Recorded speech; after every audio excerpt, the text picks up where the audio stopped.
It's the Daily Doug. Hey y'all, welcome back to the Daily Doug. Thanks for being with me today. My friends, today is a Friday, and actually, it is Good Friday. So, I have a Masterpiece Friday for you this week, and if you're paying attention, you know what's coming. We're coming back to Radiohead, and we're finishing our full album listen to Kid A. And I'm happy that you are along for the ride. So last week on Friday, we listened to all of side one, the first 5 songs from Kid A by Radiohead. This album, y'all, the one that's right back here, or part of it at least, is a huge departure from the style of music that I have heard from this band in their prior discography, especially the Bends and OK Computer. But I was really fascinated to hear these songs. I was fascinated by their approach, by their motivations, by their process, and by these finished sounds. And I've been looking forward to getting to this episode all week, and we're finally here. So to remind us, to get us back on the bandwagon here, I think it's important to understand the frame of mind and the motivations that were present in the band members leading up to this album. They had a lot of success with OK Computer, and they ended up pushing and pushing and pushing, and they were dealing with a bit of burnout. And Tom York, our main songwriter and vocalist, was kind of a mess after, emotionally a mess after the success of OK Computer. He was troubled by new acts that he felt were intimidating them, and he became hostile to the music media as well. And he told The Observer that he had always used music as a way of moving on and dealing with his emotion, dealing with things, right? And he sort of felt like the thing that had helped him the most to deal with what he was experiencing in life was now being sold to the highest bidder as a commodity. And it did weird things to his brain. He just couldn't handle it. And so with writer's block and disillusionment, Tom dove into electronic music, and he found it really refreshing. And so he started working and developing musical ideas from that point of view, a completely different point of view that had been present for the Bends and for OK Computer. And as a result, we get quite a different album, right? So by April of 2000, the band had completed over 20 songs, and half of these songs were saved for their next album called Amnesiac, which they released a year after Kid A. And apparently all of the songs from both of these albums are recorded at about the same time, right? So I am very curious to get to Amnesiac, but first I got to finish Kid A, right? So let's get to it. We've got Tom York on vocals and guitar and piano, and Johnny Greenwood is on some guitar and keys and some string scoring. Colin Greenwood is on the bass. Ed O'Neill is on the guitar and backing vocals, and Philip Selway is on the drums and percussion. So for side 2, y'all, we are going to start with the song called Optimistic.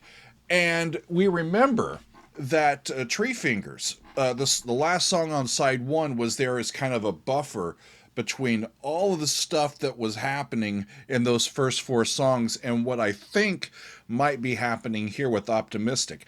It is optimistic, but it's still pretty darn sad, y'all. So it says, out of any song on the album, this one received the most amount of radio play.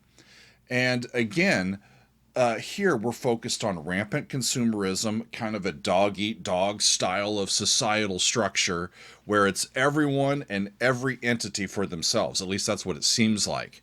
And the wisdom that I find in this song is in the chorus, in the lyrics for the chorus, where we hear that amidst such a soul-sucking society, doing the best that you can is always good enough. And so that's something that I think I need to hear today. So let's get started with side 2 of Kid A from Radiohead with a song called Optimistic. Here we go.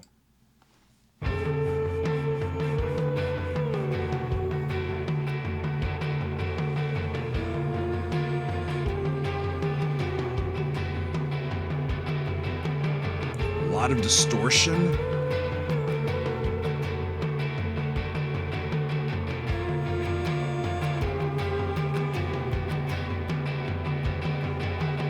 Is that a major or minor chord that it lands on?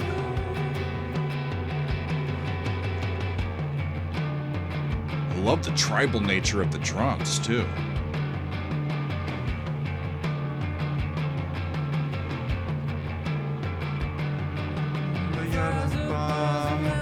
So it's going back and forth between D major and D minor.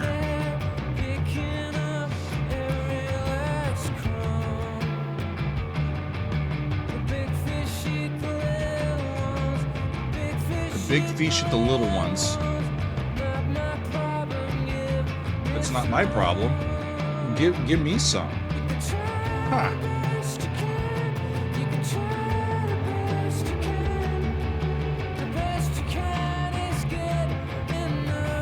The best you can is good enough.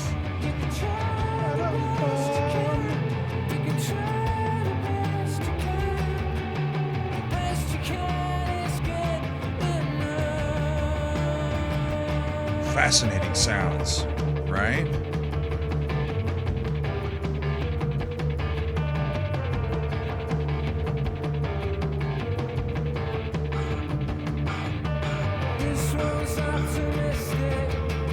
This one's optimistic.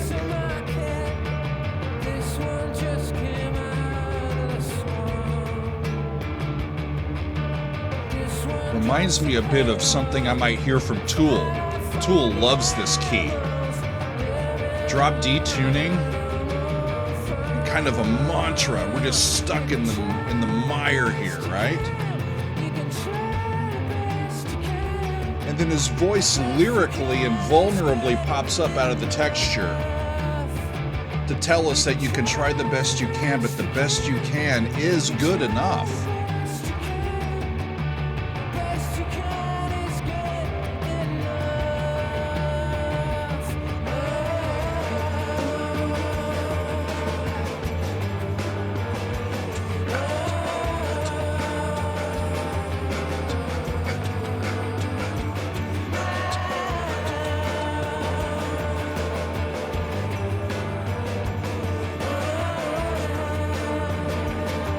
Love the bass, what the bass is doing. Really nice melodic stuff down there.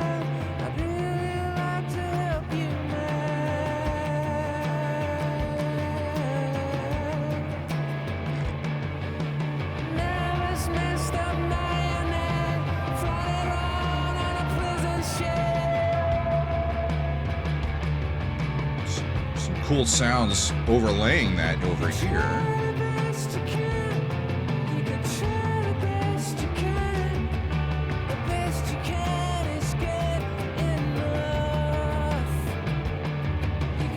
Excuse me.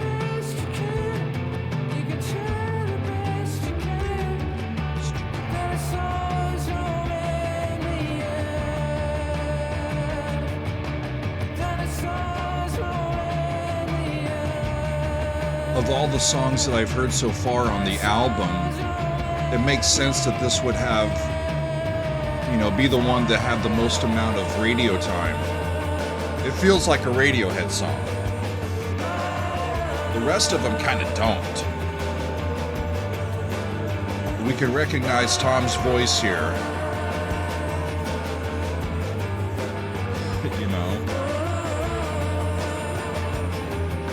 Dinosaurs roaming the earth is what they're saying here in the outro.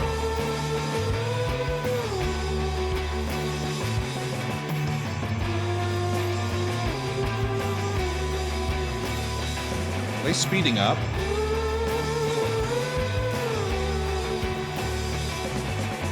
Felt like they sped up a little bit.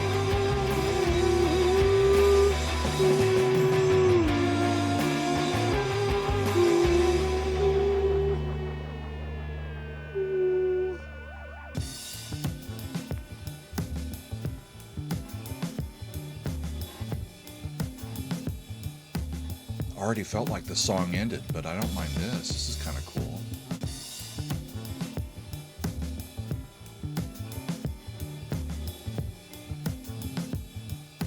This this is kind of us going along on our merry way, maybe, after we're trying the best that we can. And that's going to segue directly, I think, into the next song.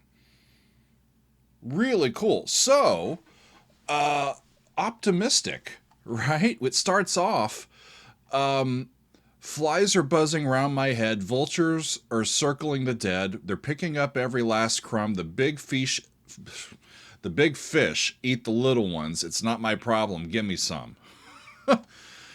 And then in verse 2, this one's optimistic, this one went to market, this one said we all the way home. No, that's not what they said. This one went to market, this one just came out of the swamp, this one drops a payload, fodder for the animals living on an animal farm. So it's people just getting by. You know, this person, they're optimistic today. This person, they have to go to the market. You know, this person, they just came out of the swamp. This one drops a payload, fodder for the animals living on a farm. We're just going about doing our work. You can try the best you can. The best you can is good enough. So maybe they're saying we can get satisfaction, personal satisfaction, out of trying our best and trying to live up to our expectations of ourselves. But in doing so, if society is effed, we may not be very cheerful about it, but we're going to do it anyway. You know, it's kind of, what else are we going to do? We got to try our best, right? Interesting tune. We continue on with a song called In Limbo. And for this one, it was originally titled Lost at Sea. And it's focused on loneliness, a sense of being lost, and being confused. I identify with all of those in 2025, y'all. So to be in limbo is to be stuck between two realities. I'm trying to be general about it, but theologically, specifically, it's a place outside of heaven or hell that kind of serves as a sort of afterlife waiting room, right? For this one, Tom was inspired by Dante's Inferno, where Dante lists limbo as the first circle of hell. And about the work, Tom said this. He says, I just got really into all aspects of limbo, the levels of hell, and because it's quite informative to think that we all think. It's quite formative to the way that we all think about heaven and hell and so on. And this song was kicking around at the time, and it sounded, once we started recording, it sounded like me. It sounded to me like some of this voice stuff on it, it really sounds like the voices from Limbo, voices that cannot get out.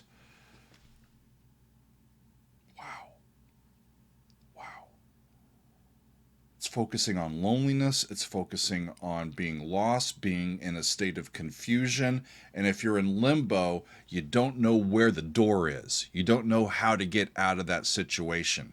So I'm going to be curious to see how this one proceeds and what it sounds like, just like the rest of them. So let's go with In Limbo from Radiohead. Here we go.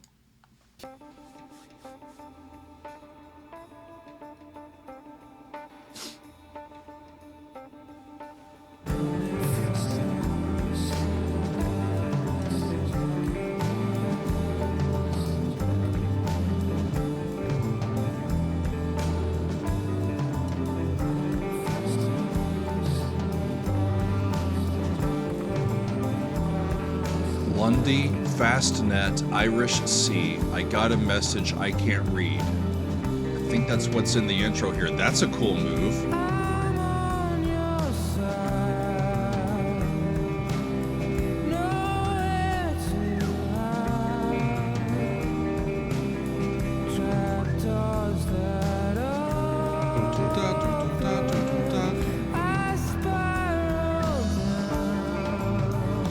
This is really hypnotic.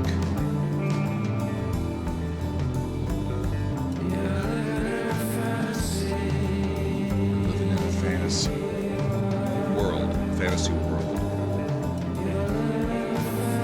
And it's quasi in tempo and out of tempo. That's remarkable, y'all.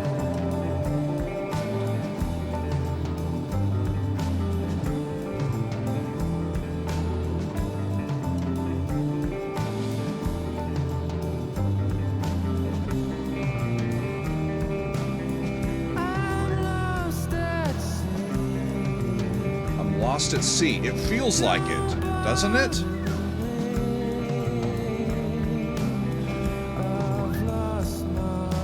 It says, don't bother me, I've lost my way. Darn, y'all.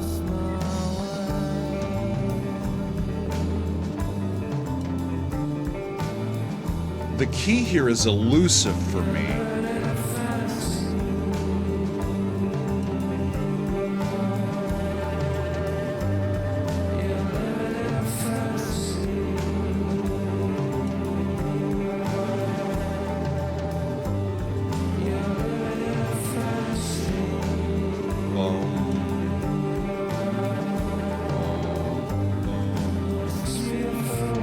Yeah, and that goes to, and then back. I think they're in E minor, but is that, it's like a chromatic third. Something is happening around there.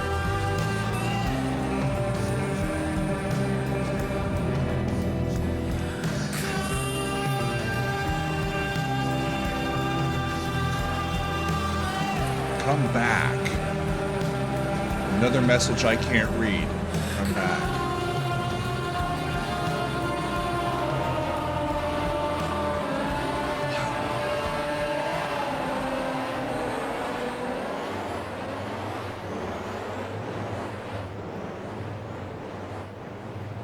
I think the Tesseract is shutting down Limbo.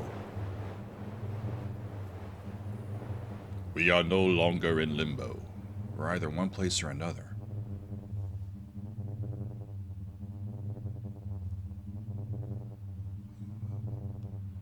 And that cuts out, like it's going to go to the next one as well. You know, I'm really looking forward, when I finish this, to just putting the vinyl on and listening straight through without any stops. That's going to be a whole different experience, not being able to catch your breath between each song. Wow. Okay, being in Limbo. Here, they're not talking about the party game where you try to get as low as you can, right? They're talking about being stuck. Like metaphysically being stuck, beyond body and mind, just stuck without a place to go. And I think it may even be a metaphor for Tom's writer's block, just not knowing what to write about. What do I say? What do I do with this? You know, maybe even a sense of losing yourself, your own autonomy, your own sense of self. You're losing that. Maybe in this existence, you're feeling like you're in limbo because you don't feel yourself anymore, or like, what am I? Who am I? What am I even doing here? Type of stuff, you know? Of course, you're living in a fantasy world. Wow. I need to keep going, friends. Idioteque, or Idioteque, is next. And amid an album of music that all deviates from this band's previous musical styles, I read that this song specifically is, quote, the greatest departure from their earlier sound, unquote. So we're going to have to strap in for this one, y'all. The central theme of the song is on nuclear holocaust and on the subject of global warming. Okay? I mean, verse 1 starts off, who's in the bunker? Who's in the bunker? Women and children first, and the children first, and the children. I'll laugh until my head comes off. I'll swallow till I burst. Holy shit, y'all. And then in verse 2, Ice Age coming, let me hear both sides. Throw them in the fire. We're not scaremongering. This is really happening. Okay. So the title of the song, Idioteque, so Teque is the suffix. So when I read this title, it could mean that it's a collection of idiots, like Teque is a suffix. It's a collection of it. It's an idioteca. It's a collection of idiots. Could be. It could be a collection of idiosyncrasies or peculiarities, but the thing that I immediately thought about was the discotecas, right? That are in Europe that I've been to. And maybe it's a metaphor for a discoteca that's just simply run by idiots. It's an idioteca. Maybe as a metaphor for the world, maybe like dancing to, dancing without a care, maybe, while we have our mutually assured destruction coming, while it looms, right? So, again, it's like disassociation. La, la, la, la, la. All of this is happening, but how do we deal with it? How do we process it? That's what I'm getting from this. So I need to hear it, friends, and that's what we're going to do. Here is Idioteque from Radiohead. Here we go.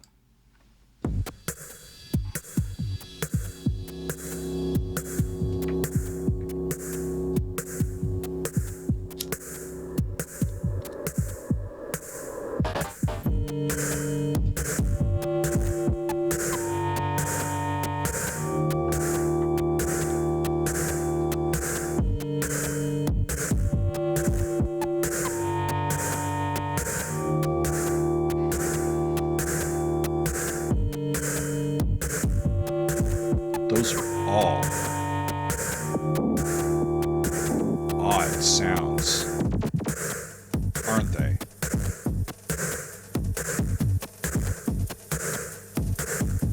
It sounds so modern. The fact that this was from 2000.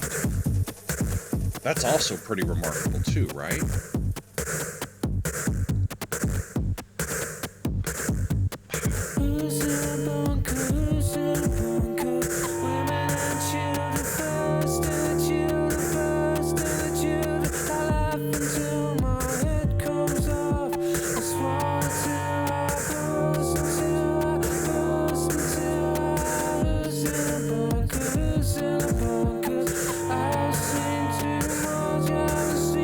Seen too much.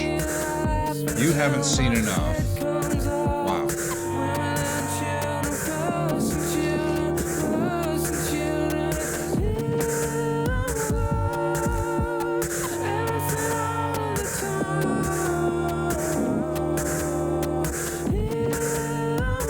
The chorus. Here I'm allowed everything all of the time.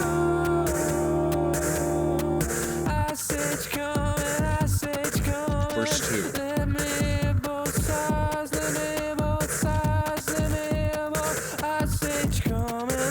Ice Age coming.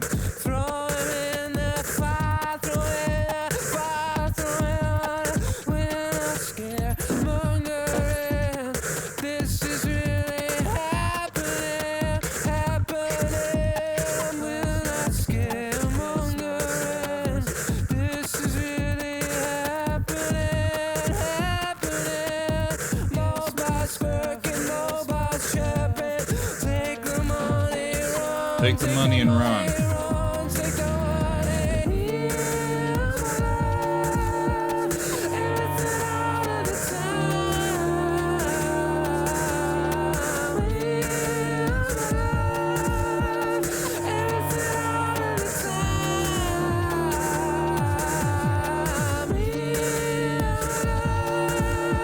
Here I'm allowed everything all of the time. And in the background, I think they're saying, women and children first, women and children first. It's like a dichotomy. On one end, they're trying to prepare for annihilation, right? And on the other, it's like, I get to do whatever I want. La la la, maybe.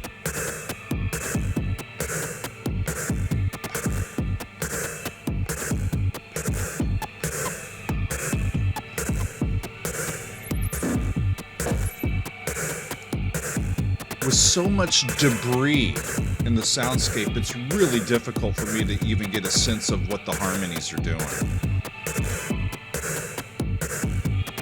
I don't have perfect pitch, so it's not like I can hear the melody and hear every single note that's going on. I get my information by how I hear the harmonies moving. That's difficult to do here.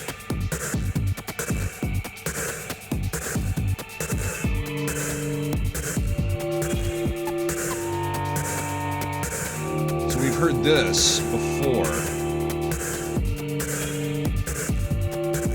Not the stuff in the background.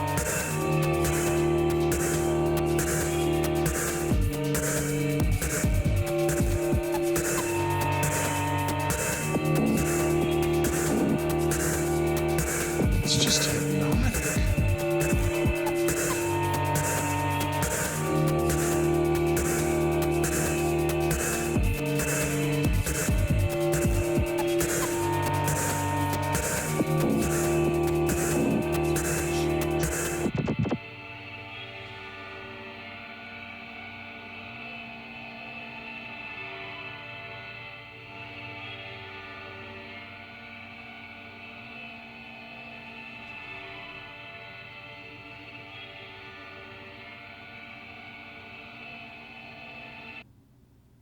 And it immediately cuts out. There's no, I don't know if it goes directly into the next song or if it just cuts, right? There's no fade or anything.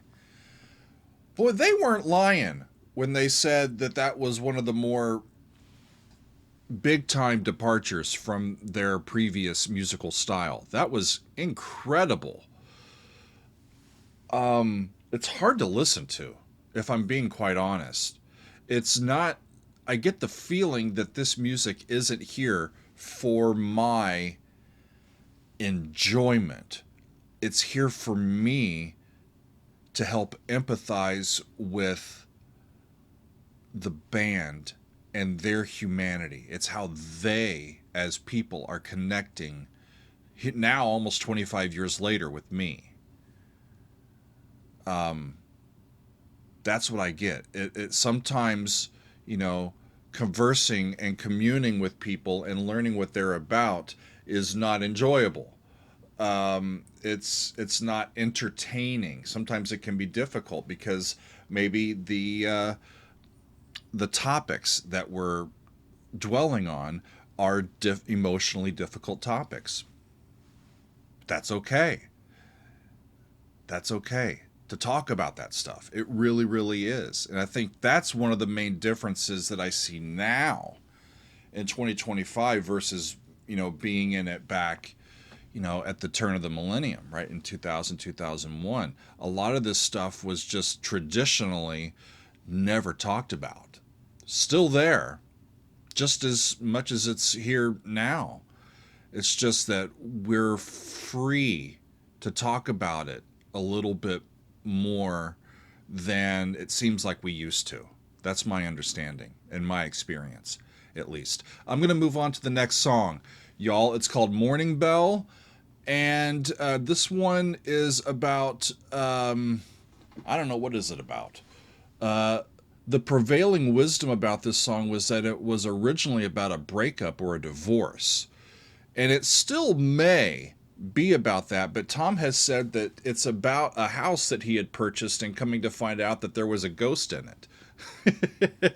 So the short story, as I understand it, is that he had been working on some musical ideas in this home, this house that he had bought, and he had this like little digital recorder, and he was dealing with writer's block, but he had snippets of things. He maybe had a couple of songs, and he had a lot of elements of things that he was working on, and a lightning strike caused all of his data to get wiped out. And it upset him, and he ended up moving on, and then several months later, he was on an airplane, I think. He had been having trouble sleeping, and while on this flight, he suddenly recalls this song called Morning Bell, the way that he had originally written it. And he had almost completely forgotten it, but it just pops into his head, and he's able to recall it and get it written down and get it recorded for us. Morning Bell. There you go. Like I said, it still could apply to a divorce setting, but that was the source of his inspiration for the song. And I thought that was a really cool story to tell. So let us hear what it sounds like. This is Morning Bell from Radiohead. Here we go. Yeah, that sounds like it did move completely from the previous tune.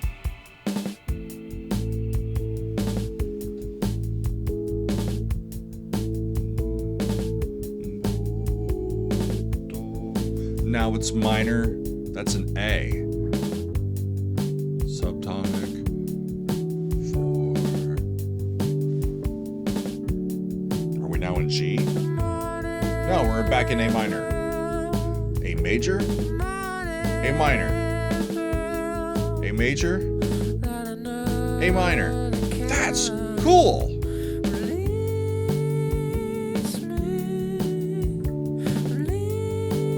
It's as clear as the chords have been the entire album.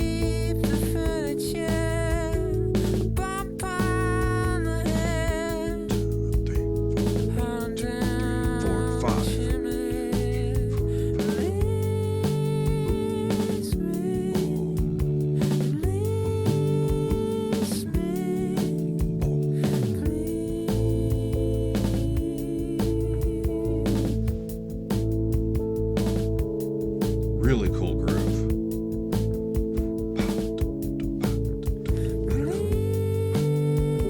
So I hear that it's G down to D, and it goes back to G, to D, before it resolves down to A.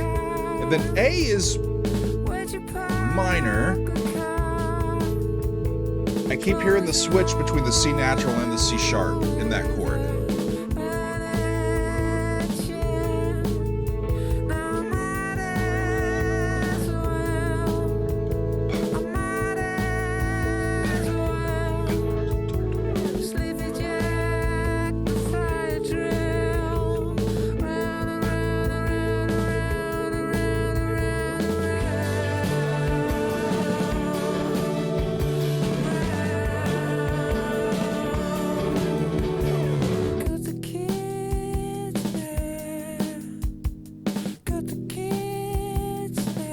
That's a departure, and the cut the kids in half. Is that a reference to Solomon? And that's why people think of it as a divorce? You're divorcing, you got kids, how are you going to divide them?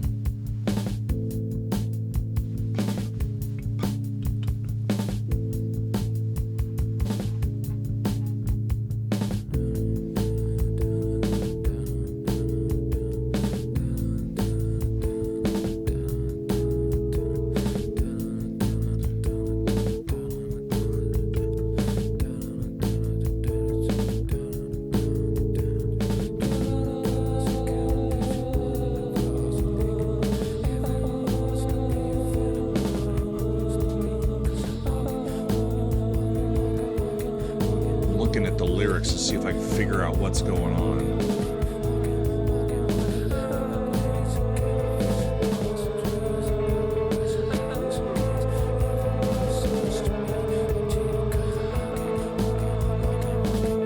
It says the lights are on, but nobody's home. Everybody wants to be a friend, nobody wants to be a slave.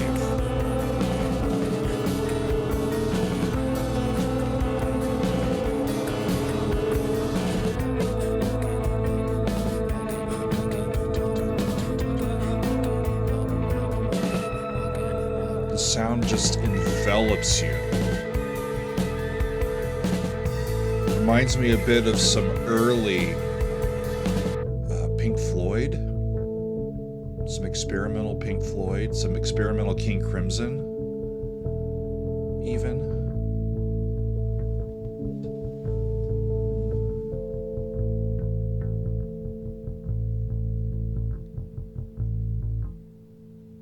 And in some ways of even a softer, gentler Tool, in the way that it feels like a mantra. Morning Bell. This is an incredible album, y'all. Really, really incredible. And we got one more. Well, technically two more. So the last song on the album is called Motion Picture Soundtrack. And what I read is originally this was a much longer track on the album. The note here says that the song ends at about 3 minutes and 20 seconds, and that there was originally about a minute of silence after this last track before there was this 52-second hidden track that plays to close out the album. It's untitled. This kind of tag closing material. And with this particular digital playlist that I'm using, these tracks are separated. The minute of silence is cut out. So we'll go straight from the end of motion picture soundtrack, and then it'll stop, and then I'll get to play what is this untitled conclusion here. Interestingly enough, I read that this is an older song, excuse me, that Tom wrote back during the time that Creep was written, you know, a good probably decade, you know, in the making. And I don't know how many different versions of the song they played with over the years, or if it's just one that he wrote early on and kind of shelved it and came back to it. I'm really not that sure. But I did read that, spoiler alert, it's a depressing and sad song. And, you know, we've been dealing with this the entire album. I wouldn't expect anything different. That seems pretty apt to me. We are now, I think, embracing and understanding what we are feeling, coming to terms with it. And I think there's, by the end of it, there's a sincere desire, maybe, to just fade away from this existence and take our chances in the next life. By the end of it, it says in the outro, or the chorus, it says, "I think you're crazy, maybe. I think you're crazy, maybe." And then the outro, the last words we hear on the album is, "I will see you in the next life." I'm not sure if we get a happy ending. Actually, I'm pretty sure that we don't. But I'm really curious to see musically how he's treating this, how they are treating this, and just how this finishes out the entire album. So let's get to it. This is Motion Picture Soundtrack from Radiohead. Here we go.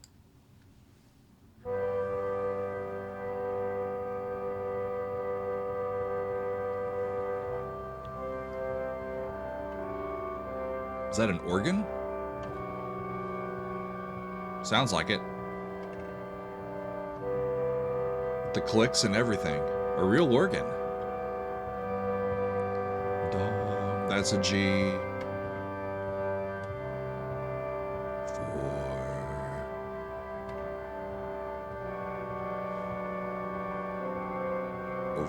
Over the 3 to 4.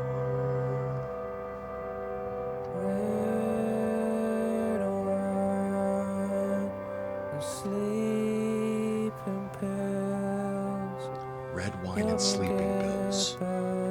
Help me get back to your arms. Damn. Cheap sex and sad films help me get where I belong. I think he could. 6, 4. Maybe I think he crazy. Maybe.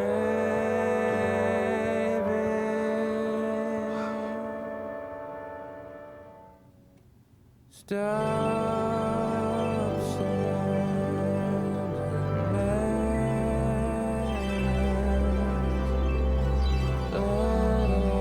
Listen to that harp.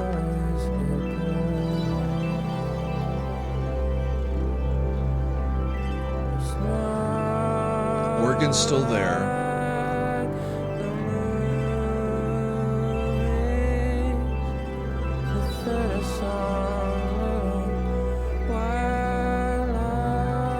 Progression's the same. Verse 1 to verse 2.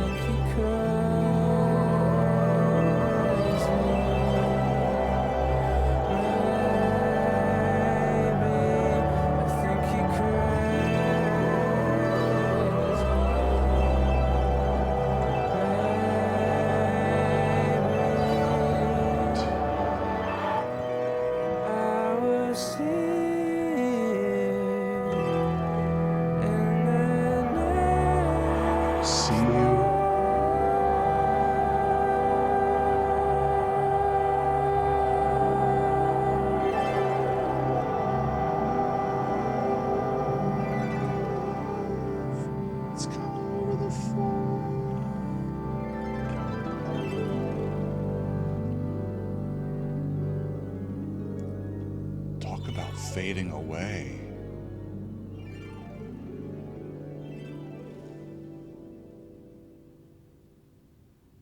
And that fades to silence for about a minute. And then we hear this untitled, instrumental, 52-second long track. We're kind of left suspended and amazed. And how does this finish? How does this finish? I'm going to go ahead and play it. Here is the unknown or untitled finishing instrumental. Here we go. Sneaks in.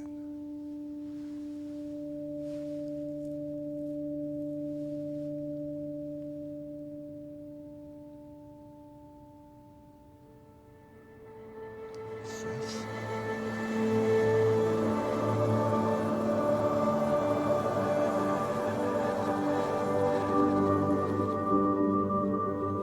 You're among friends. Maybe.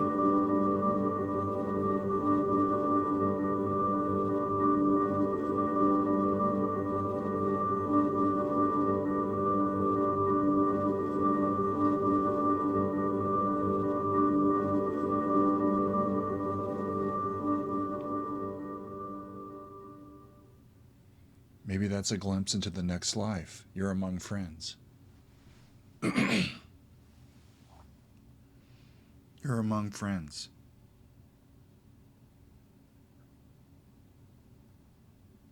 And then just background radiation. You know, we become the next phase of our energy, you know, becomes what it will be in the next phase of our existence, you know. These guys are deep and so sincere. I can't help but love it. You know what I mean? I can't help but absolutely love that. I didn't enjoy it, but boy, I loved it. Does that make sense? You know, it's not like me listening to one of my favorites like Jackson Browne and driving down the road, you know, or, you know, and singing along. That's not my experience here. But boy, I'm a better person and I understand more about these guys. I understand more about myself after experiencing their art. That's the highest compliment that I can give them. I gave them a shot, I gave them my attention, and their sounds just overwhelmed and encompassed me. And I never felt overt sadness or like in my own miring and in my own feelings during the process. But I'm understanding their point of view and what they're feeling, and I'm empathizing with them, and I'm taking that in, and it all is kind of magical how that works, right? Sometimes you listen to sad music and it reminds you of how sad you are, and you get sadder, you know? Sometimes you listen to sad music and it helps you process the reasons. Well, if they're sad, I'm sad for similar reasons, and maybe we can find common ground, and you're not as alone or isolated as you used to be, and you're not down here. You're just kind of lifted a little bit. And it's an amazing experience. It really, really is. I need to go back and just put these sides of vinyl on my turntable so that I can just really be immersed in this from the beginning of the side of music to the next. I get the sense, especially with what I'm remembering from side one and with what I experienced today, that sometimes here, their meaning for this music to segue from one into the other, and for that to be the listening experience. And that I haven't done yet, so I will do that soon on my own time. But it's remarkable, friends. I want to tell you a story.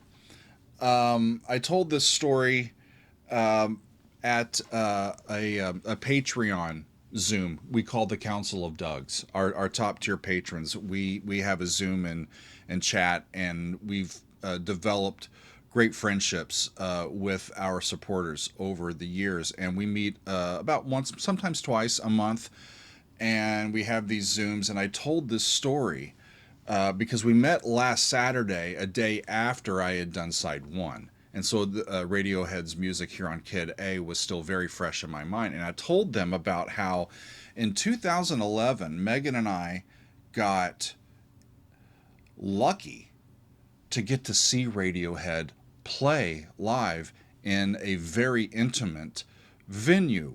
We are fans of Stephen Colbert and The Daily Show with Jon Stewart, and from back in the day. And during that time, especially for people that didn't have a lot of money, that lived near New York City, on an off day, one of the things that you could do and have some fun in New York City is to go to a taping of a show.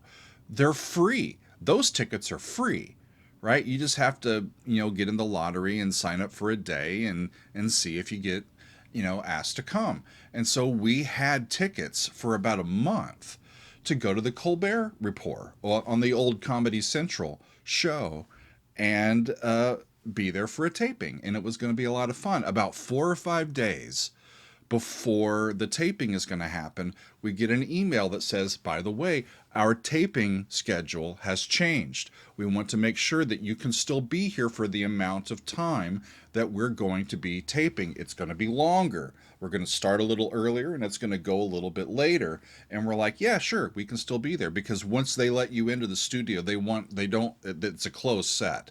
They don't want people popping in and out, right?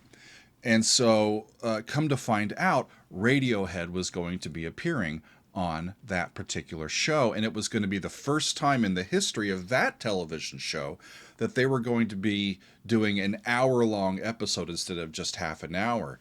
And what we experienced was about 4 or 5 songs that Radiohead played that got included on the hour-long broadcast. But they played in total maybe 7 or 9 different tracks. They're in the studio, and there was maybe 150 people in the room.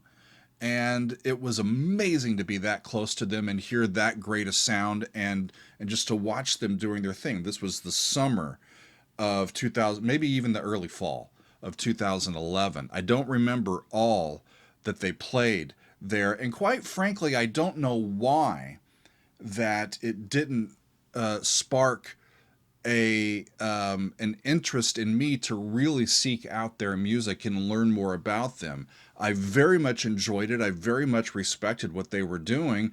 And when I heard them being interviewed and interacting with Stephen during the interview portion of the show, I thought they came off very reputably, and I have an immense amount of respect and for them just as humans. They felt like, it sounded like, these are people that I understand. I understand what they're talking about. I get what they're talking about, and they're talking from the heart. And it sounded very authentic to me. And I just don't know why it didn't spur me when I got home to go, okay, all of Radiohead's music, I got to listen to it. That didn't happen. I kind of fell back into my old pattern of teaching and studying and writing and doing that, and they kind of fell away from my radar. And then when they popped up again here as I was doing the Daily Doug with OK Computer and the Bends especially, I've listened to a few others of their over the years, but I really got back into their music. But this is a whole different experience. The same band that can go from OK Computer to Kid A, that's an immense feat of musicality and humanity. And I'm a big fan of it. And I hope that y'all are as well. If you're still with me here at the end, I thank you for being with me. What a wonderful album. At some point in the near future, I will get to Amnesiac, the next one. But I don't think it's going to be today. It'll be not too long from now, so stay tuned for that. And for all the rest of our Daily Doug episodes, I've got a lot more coming up in the days and weeks to come. But that is all for me today and this week, my friends. I thank you for being with me, and we will see you next time on another edition of the Daily Doug. It's the Daily Doug. Welcome to the Daily Doug. The Daily